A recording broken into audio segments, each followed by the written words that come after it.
Muy buenos días a todos. Muchísimas gracias por estar aquí. Para la Cámara Marítima de Panamá, la verdad que es un honor tener expositores de este calibre. Y ahora en este segundo bloque nos va a acompañar, tenemos un invitado de talla internacional con una trayectoria y visión estratégica que lo ha convertido en una referencia en el comercio marítimo global. Me refiero al señor John D. McCown.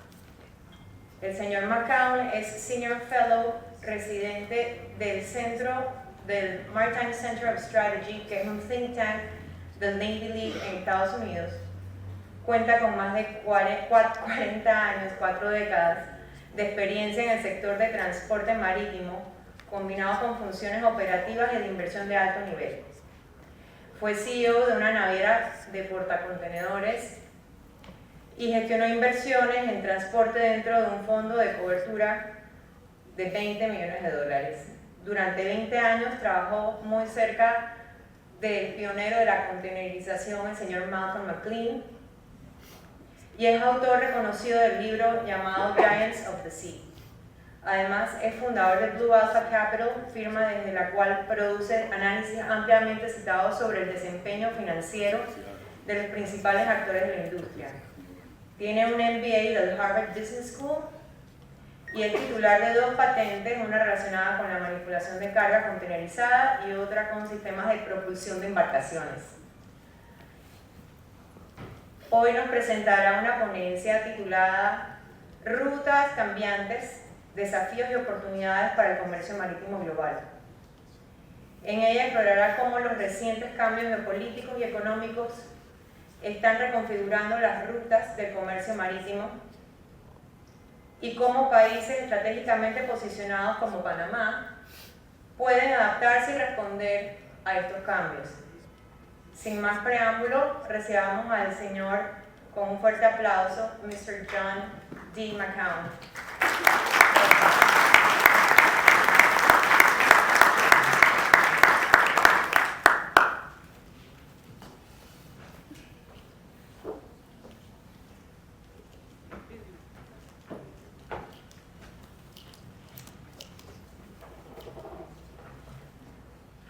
Thank you.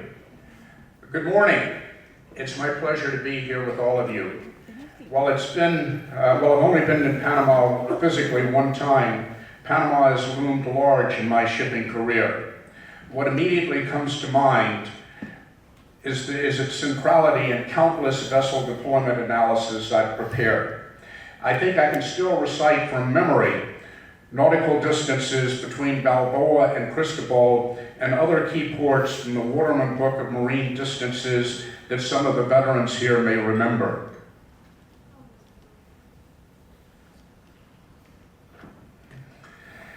Let me set the stage for what my presentation today will cover.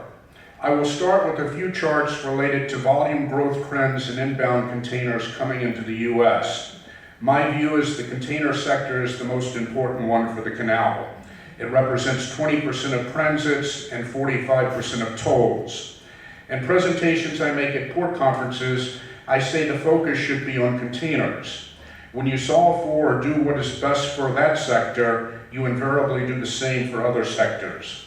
The container sector is the shipping sector that will show the most growth going forward. The growth rate of inbound containers into the U.S. is what I refer to as a foundational fact. It will play a key role in the future of the canal.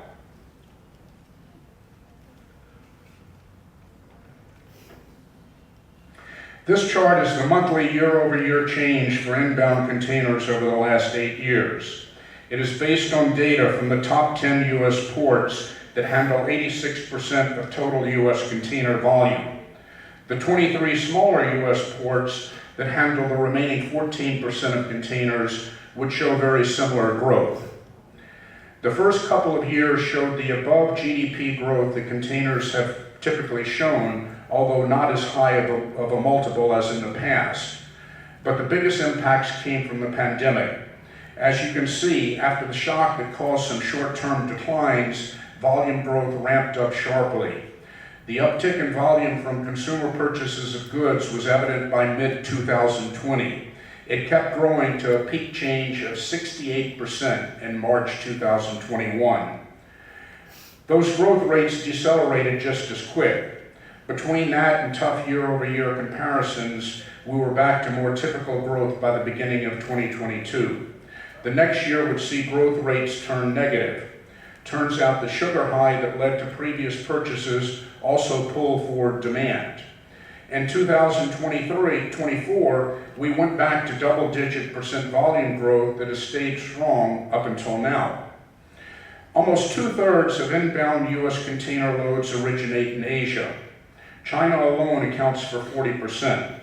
The overall Asia to North America container lane is 1/4 of total worldwide container miles. The other big east-west lane, Asia to Europe, is also 1/4 of total worldwide container miles.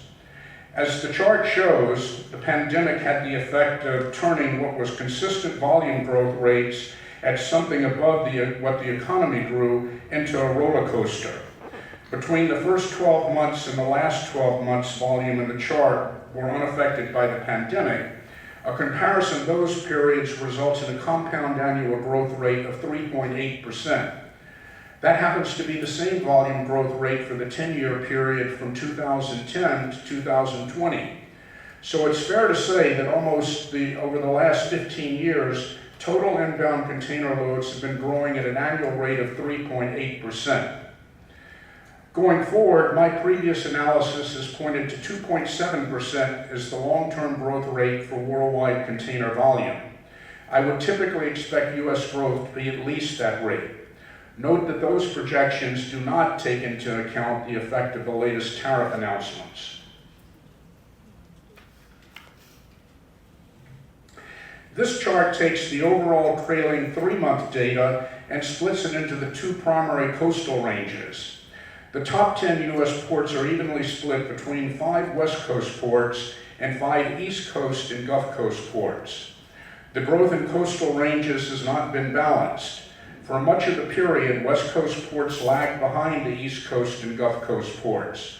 When the West Coast ports were ahead, it was often non-recurring events related to shorter voyage turns during the pandemic, labor issues, and tariff concerns.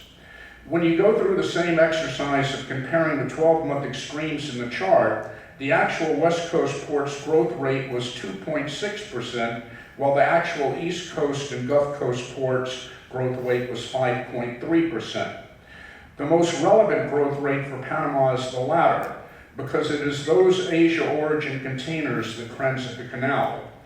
For that reason, it is important to understand what has driven and will continue to drive those coastal differences. This eastward shift of boxes has been a subtle trend that has been actually going on for decades. It relates to underlying cost economics. Those cost economics are driven by the fact that water line haul costs are much less than line haul cost. And using the term line haul cost, I mean the full per unit mile cost, but before any setup or terminal cost at each end. Broadly speaking, if water modes costs are 1, rail mode costs are 4 times higher at 4, and truck mode costs are another 3 times higher at 12. The key factor in the early dominance of West Coast ports as an entry point was the advent of double-stack crane service in the 1980s, with rate conferences at the time setting the same rate for containers moving to various East Coast points, whether they moved by the speedier intermodal route or the slower all-water route. Shippers not surprisingly chose the former.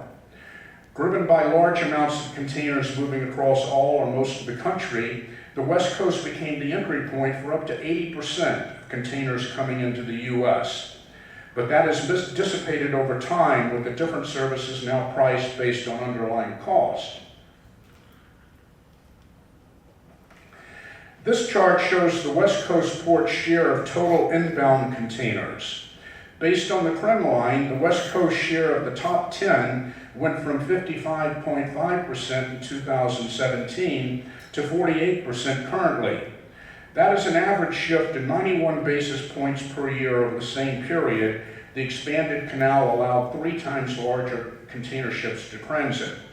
A similar analysis from 1995 to 2016 showed an average eastward shift of 45 basis points per year.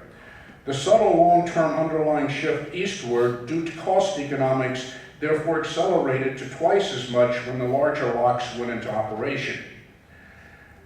I expect this shift will continue for years to come. It will ensure that the Panama Canal is directly linked to one of the larger and faster growing container lanes in the world. Later in the presentation, I will review a chart that goes into specifics on why geography almost guarantees that this will happen.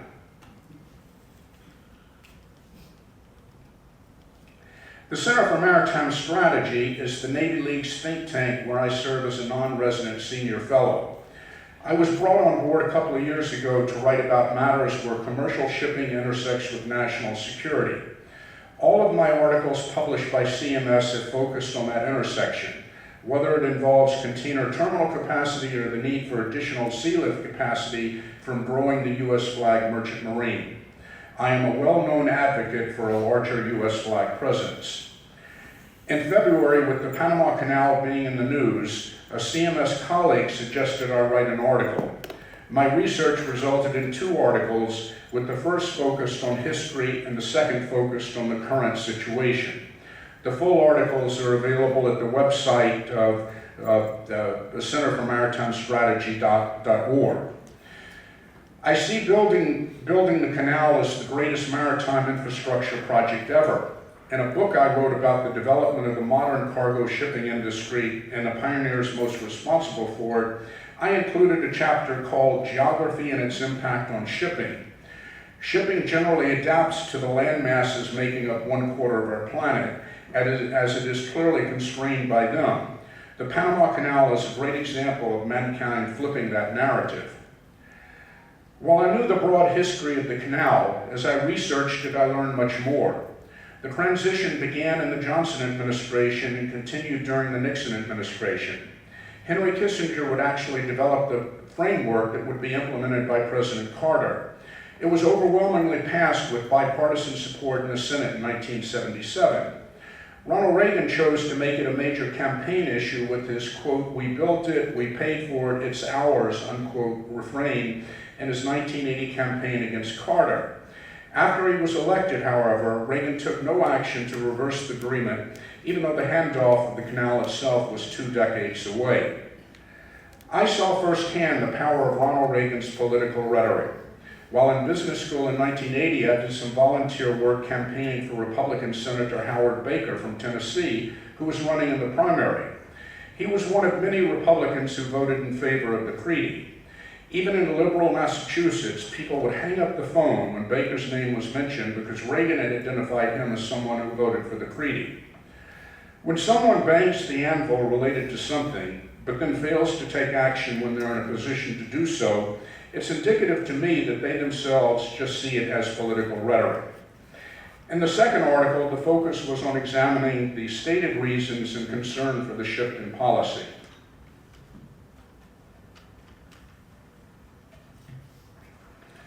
The stated reasons fit into 3 broad categories. Foremost was the overriding concern that American ships are overcharged and treated unfairly. The term American ships can be seen as applying to 3 different categories of vessels: U.S. Navy and other military ships, U.S. flag merchant vessels, and ships carrying cargo with U.S. origin or destination. Finally, there was a concern that China had too much influence or control related to the canal. In my article, I sought to address each of the key stated reasons and concerns.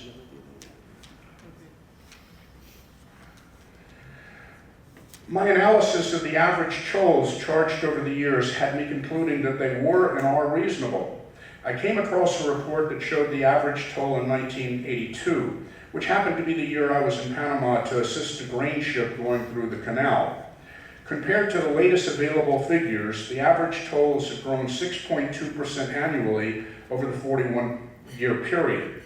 When the additional capital and operating costs of the $5.2 billion spent to expand the canal are factored in, the average toll has gone up just 5.2% per year. Note that the average size of ships transiting the canal went up by a factor of 3 over that period. Ship owners knew that larger ships would have larger tolls.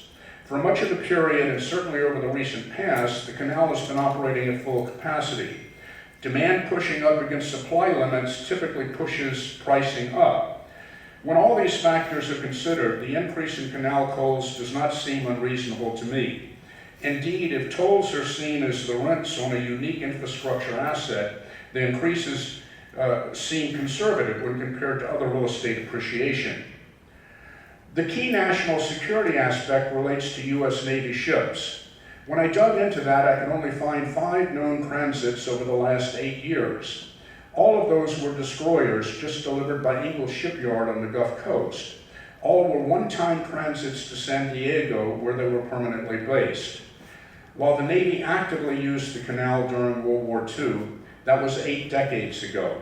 Much has changed since then.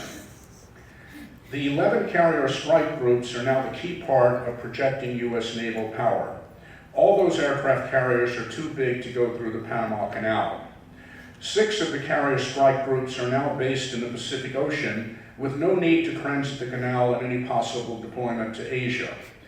If there was a need for any of the 5 carrier strike groups based in Norfolk or Jacksonville to deploy to Asia, they can go through the Suez Canal. The increased distance would be in the 6 to 8% range. The absence of any actual ongoing usage of the Panama Canal by the U.S. Navy and the current basing of naval forces underscores that the canal is not considered relevant in terms of national security by the U.S. Navy. The claim that China controls the Panama Canal does not stand up to a review of the facts. A Hong Kong conglomerate has 2 of the 5 container terminals in Panama. They handle transshipment loads and containers going in and out of Panama and neighboring countries. They have nothing to do with the canal itself.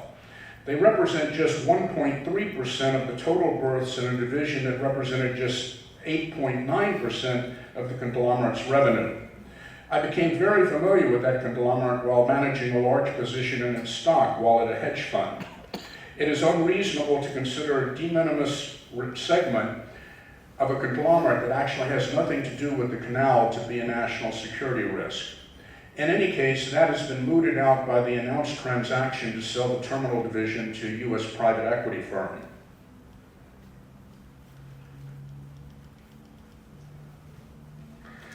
There are several maritime issues related to national security that I've written about that the U.S. should address. However, the Panama Canal does not fit into the category of maritime issues posing a national security risk. The actual facts demonstrate that the world's greatest maritime infrastructure project continues to benefit the United States more than any other country. The actions of the Panamanian government in expanding the canal in 2016 further enhanced the economic benefits the United States received. For example, the overall canal toll of a very large container ship will now pay works out to $95 per loaded TEU. To put that into perspective, with an average cargo value of $54,493 per TEU, those canal tolls add an almost inconsequential 0.17% to the cost of the delivered goods. From a maritime perspective, further economic benefits from taking back the canal are illusory.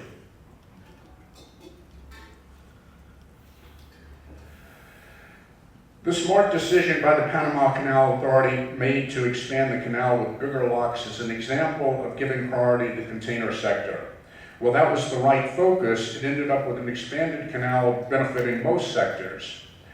That decision, no doubt, came about by closely following what was actually going on in terms of container ship size and being guided by those actual facts. That should continue to be the North Star.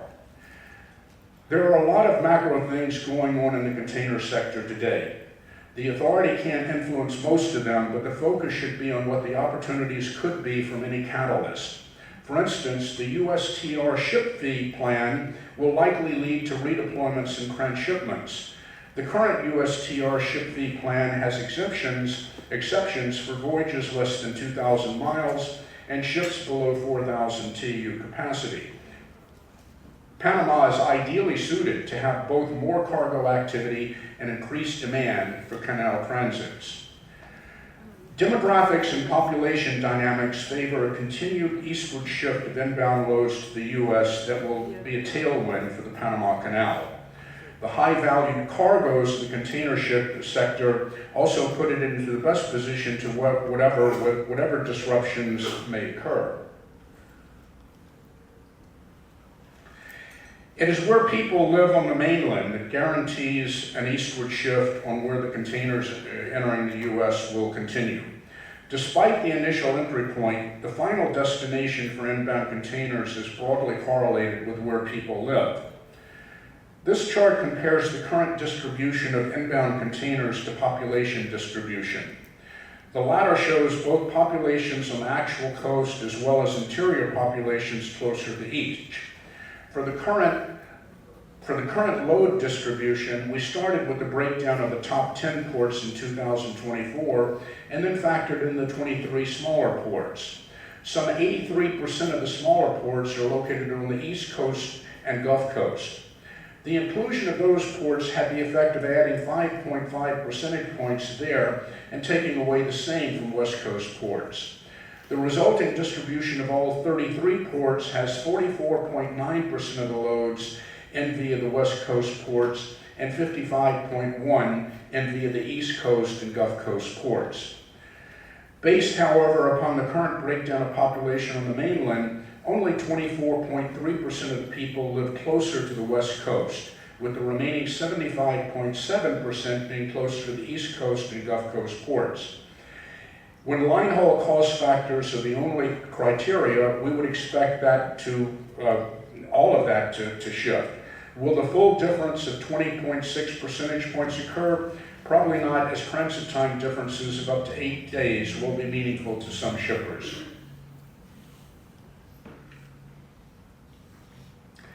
This chart shows total industry income, container shipping industry income, by quarter going back to 2016. For the 4 years prior to the pandemic, the industry was literally at the bottom in terms of performance, with a cumulative loss of around $8 billion over those 4 years. And then the pandemic came. For 7 straight quarters, it set overall new records, peaking at $63 billion of net income in the second quarter of 2022. It decelerated even faster to a small loss at the end of 2023. A smaller but similar performance roller coaster occurred in 2024, resulting from the Red Sea disruption. It had the effect of shrinking worldwide container shipping capacity by 8%. One point of this slide is to show that disruptions can be turned into financial advantage. Major disruptions look to be forthcoming in the container sector. The best path forward for Panama and the Panama Canal Authority is to focus on the opportunities that may come from those disruptions. Thank you.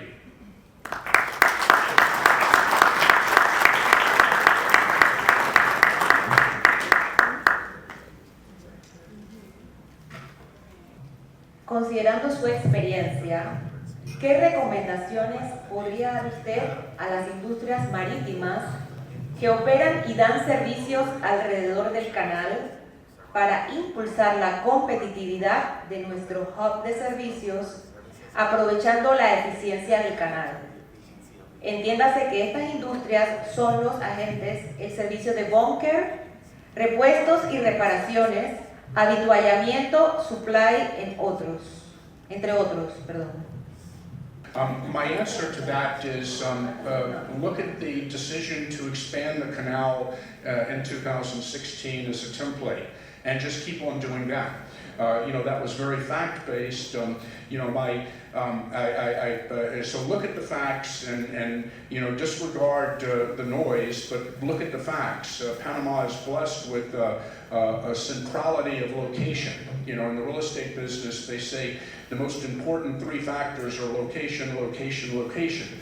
Well, in the shipping business, Panama has the kind of the amen location, and so all of these redeployments that occur, in terms of the likely trend shipments, from a maritime, from a shipping company perspective, when you're looking at splitting, a single voyage that, you think works pretty well into 2 voyages, the most important factor is what are the out of source, out of route miles, and most of the other ports that are being teed up as opportunities for transshipment all involve out of route miles relative to the one voyage, and Panama doesn't have that. So that should be the focus. My favorite player on my favorite baseball team is Manny Rivera. And Manny, when it came to doing the job, imagine what it felt like if you're Manny Rivera and you're called in on the 9th inning, in Boston, and the fans are yelling at you. He did his job. He stayed focused on the facts. He stayed cool. So that's my strongest advice is just keep doing what you've been doing. And again, the wonderful expansion in 2016 was a very successful project that grew out of looking at the facts. So thank you.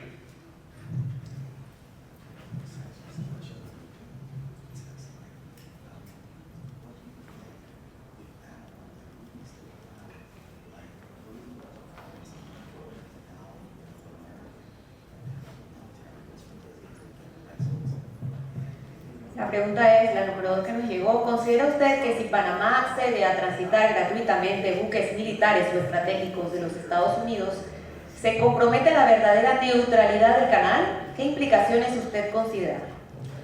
The question, as I understand, related to the news or the suggestion that there should be free passage for certain American-linked vessels. I guess my observation is that the neutrality treaty that the U.S. led and signed, a key part of it was that everybody was treated the same.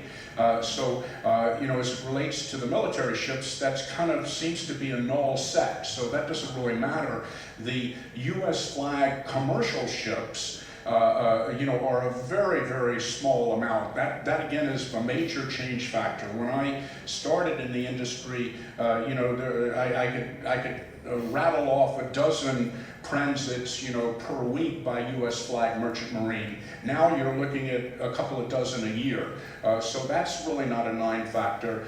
The other category of ships that are carrying goods either to or from America, that's like 75% of the business. So the notion that it's not clear what that means, but I think it makes no sense. The U.S. Agreed to that, and I think any special treatment would not only violate that agreement, but other people would be saying, hey, wait a minute, what's going on? So it doesn't really seem to make sense to me. Thank you. Nos ha llegado una tercera pregunta. Panamá se encuentra evaluando un controversial proyecto, Río Indio, para reforzar la cuenca hidrográfica del canal y permitir mayor número de tránsitos de embarcaciones. ¿Considera usted que la administración pública debe impulsar este proyecto y no perder la oportunidad, independientemente de cualquier costo político interno?